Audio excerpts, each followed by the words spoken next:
Congresswoman, yung sinasabi niyo po na parang si President Marcos Jr. isa itong malaking Christmas scam. You're talking about the 2026 budget.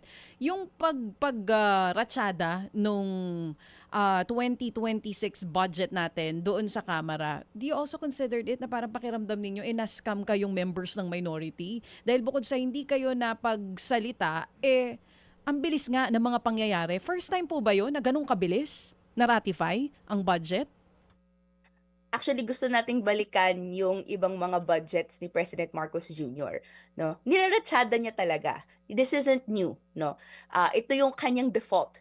Kung alalahanin natin yung mga past budget cycles, ano pong ginagawa sa kanya? No? Laging certified urgent ang budget. So therefore, hindi na nga halos bumabalik yung dokumento sa mas mababang mga kapulungan or even sa Senate, no? Kung ano yung naging results ng Bicameral Conference Committee, di na yan nade-disclose sa publiko, 'di ba?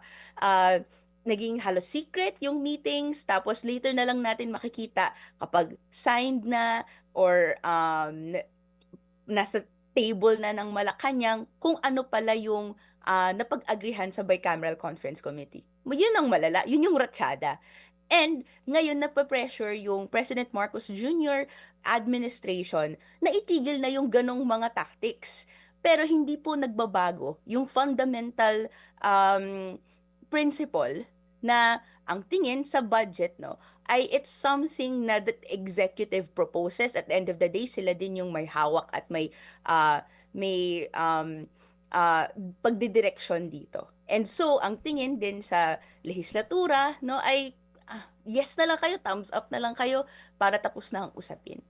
Pero kaya nga po kami nandito dahil sa pakikipag-usap, dialogo sa mga sektor, sa mga constituents natin, nakita natin na yung pagpondo ng mga programa dapat gantong paraan. Dapat sa pagbibigay ng oportunidad, dapat sa pagsusupport ng mga magsasaka at hindi yung mga gantong mga paraan. Hindi sana sa paglolobo ng tinatawag nating budget para maitaguyod ng NTF-ELCAC yung kanilang gawain, hindi din sana sa paglobo ng unprogrammed appropriations.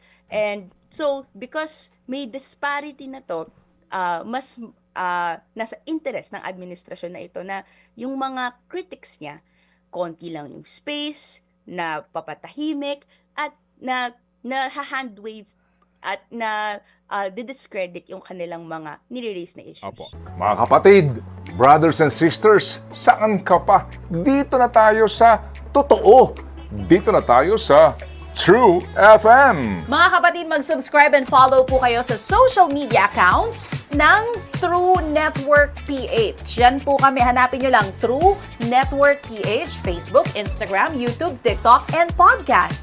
Mapa Apple or Spotify man yan, mahahanap nyo kami. Lahat ng mga napapanood at napapakinggan nyo po sa programa, nasa social media accounts namin yan. So paano mga kapatid? See you sa social media!